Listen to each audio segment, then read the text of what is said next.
This is Tim from Your Six Studios. Today in this video I'm going to show you how to use your iPad as a second display on your laptop. So this is very easy if you're using Windows.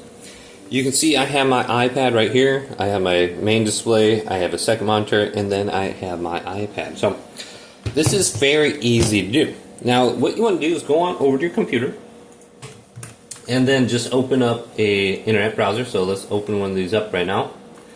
And let's go on over to, it's called Splashtop. So let's go to Splashtop Wired XDisplay. And go ahead and download this first on your computer or Mac.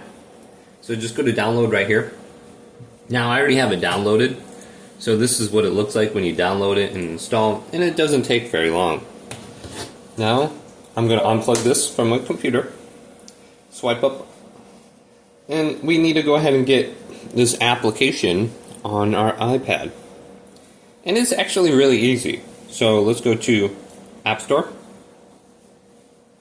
get Splashtop Wired XDisplay, install it, then get a USB-C cable, connect it to your computer, and there should be an option to trust your iPad. Hit trust when that pops up. So we just have to connect it, hit trust, and then open up the app on your computer. Open up the app on your iPad right here. Go to open, and watch, it will just automatically connect. So you can see I have it connected right here. Connect on my computer. And then we have to go to specific settings on here. So if we zoom in, we can just go to settings,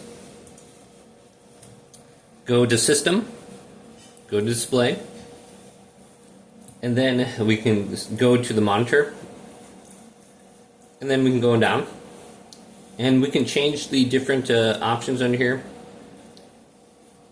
and then we can go to scaling. If we want to make everything a little bit bigger on here, increase the scaling. We can change the resolution.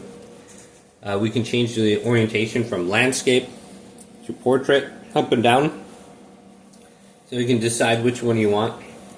And then we have advanced options if we want to change the refresh rate or the iPad. And you can just go to the different displays on top right there. But yeah, it's very easy and it works. Hopefully this video did indeed help you out.